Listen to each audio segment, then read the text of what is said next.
Can you see it? I can. As we continue with these legends today, we talk about Miser. Miser, who lived at the foot of Tacoma, Mount Rainier. Miser was a great hunter and fisherman. Oh, he lived up by Packwood. Packwood is today, between Randall and Packwood. He could catch salmon when nobody else could catch any salmon. He could catch enough salmon to feed the whole village. Moose, elk, was his Tamanawas medicine power.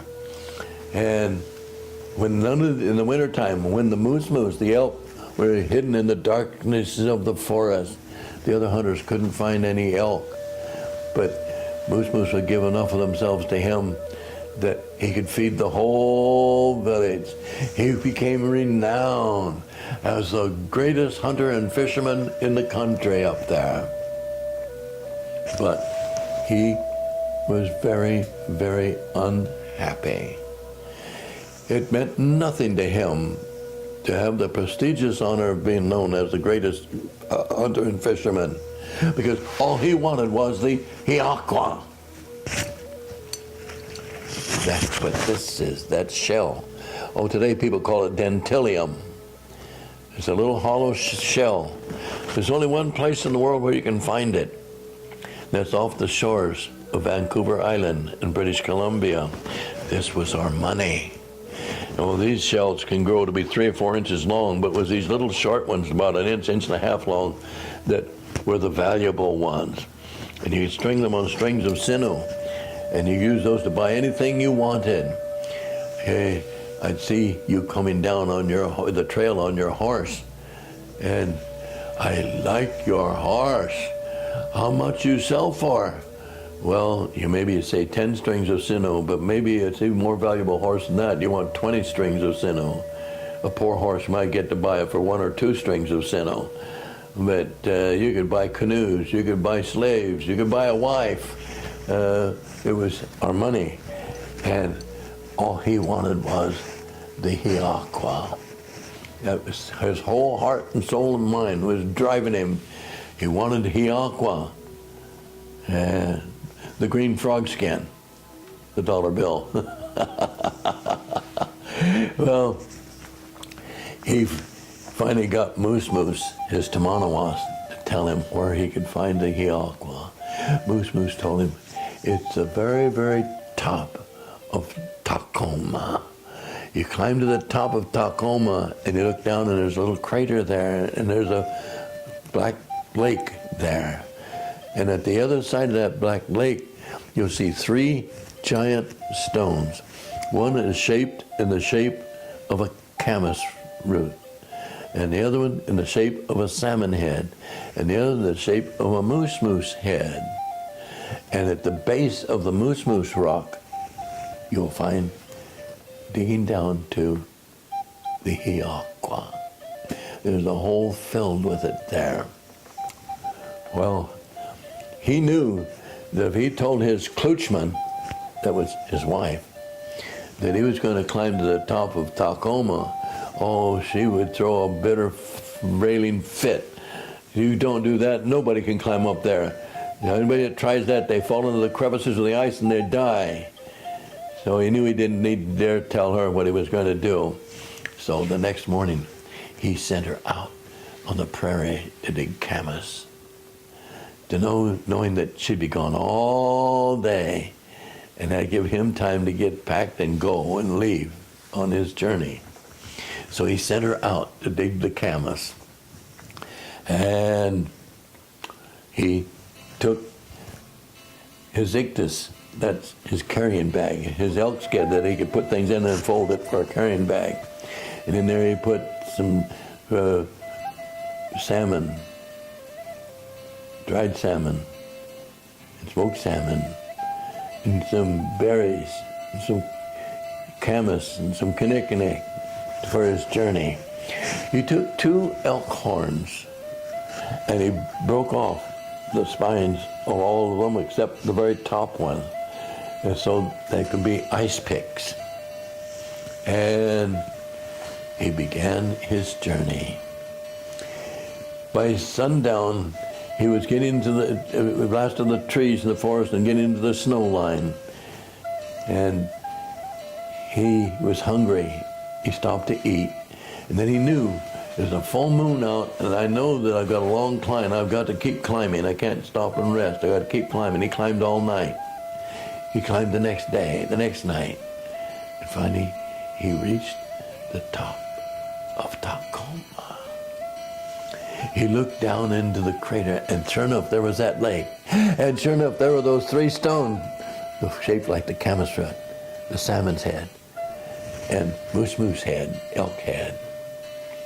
Well, the snow was so crusty that very seldom he broke through. He could just walk right on the crust of it. He got to the base of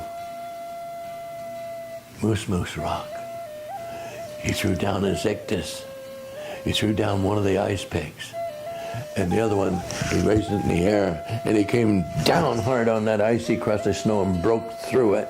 And as he did it, he heard a big slap on the water behind him. He turned and he looked, and there was a giant otter, much larger than normal otters, as big as a human being, slapped his tail on the water and came past him and climbed to the top of the Moose Rock. There were 12 other otters, small, regular otters. And the water was boiling and churning with them, and they slapped their tails on there, and they formed a great big circle around Miser and the Moose Rock. Every 13th pick with that pick into the snow, big otter would slap her tail on the Moose Rock, and the little otters would slap their tails on the snow and move one step closer to Miser. That went on for a number of times. And then Miser got tired. She stopped to rest. But Big Otter came down off of the Moose Rock and slapped Miser on his shoulder with an arm, with a tail, and that frightened Miser, and he grabbed his ice pick and went back to picking. Every 13th, Big Otter slapping her tail on the rock, the little otters slapping their tails on the snow and come another foot closer, another step closer. Miser's pick broke. Big Otter came down off of the rock, grabbed the other one in her mouth and thrust it in his hands, and he knew he had to keep picking. And now the little otters were getting so close they could almost feel their breath on the back of his neck. When suddenly, he broke through, and there was the Hiaqua. Oh, he was so excited. He had brought many strings of sinew, and he strung one string after another. String it out, hang it around his neck. String it out, hang it around his neck. Until he had all he could carry, and had used all of his sinew. And there was still a lot more in there. But he said, I'll come back for those. And he covered them up nicely. I'll make another trip up here and I'll get those too. And he turned to leave. And as he turned to leave, Kolnos, the storm god, came down upon him. Tuta, thunder, roared, and he became frightened. He knew they were angry with him about something. He took one strand of the Hiaqua and he threw it away, and everything quieted real nice, very briefly. And then Tuta roared louder, and Kolnos, the storm god, came down harder and more fiercely, and he threw another one away.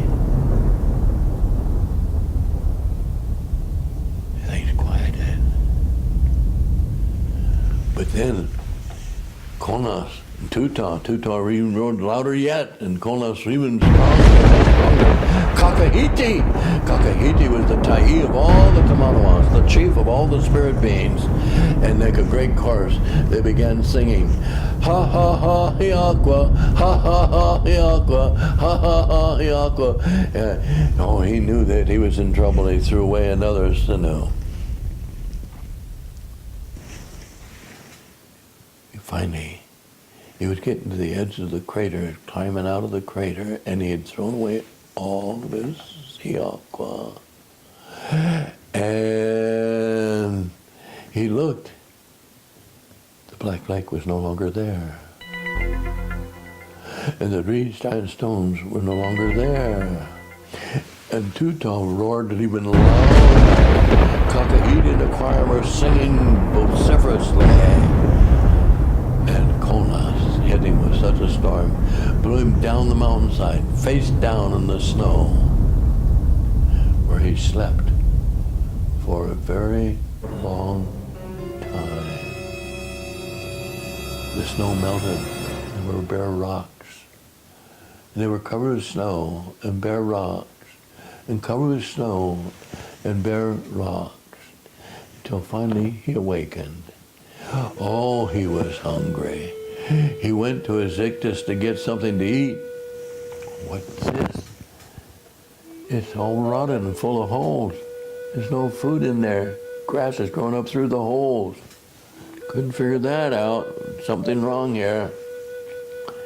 But he was hungry. He went on down the mountainside. He found blueberries, huckleberries. He finally got to the bottom of the mountain, and there was an old cabin. Stopped to visit. There was an old woman in there, gray-haired, wrinkled, hunched-over old Indian woman in there. He began to talk to her, and then suddenly realized, that's my kloochman. She said, you have been gone for 20 snows. He couldn't believe it. He went down to a quiet pool in the Kalas River, saw a reflection of himself, and he was gray-haired and wrinkled. But he was happy because he no longer cared for the Hiaqua. End of story. There was a powerful lesson here. And what is the lesson we're teaching our children from this legend? We were teaching them that the great chief of the above, Hayasakali Tai, has gifted each one of you with certain gifts. You will find out when you get to the age of puberty and you go on your vision quest what your position is to be as an important part of this village, that the whole everything works smoothly in the village, where everybody has a responsibility.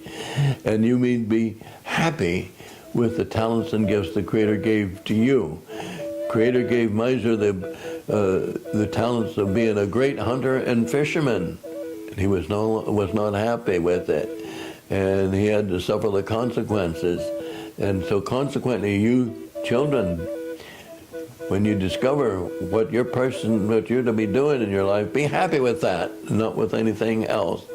And also, the importance of the lesson not be caught up with seeing how much you can accumulate. For in the Indian world, potlatching is important. The man who's the wealth is the one who can give away the most, not the one who can get the most.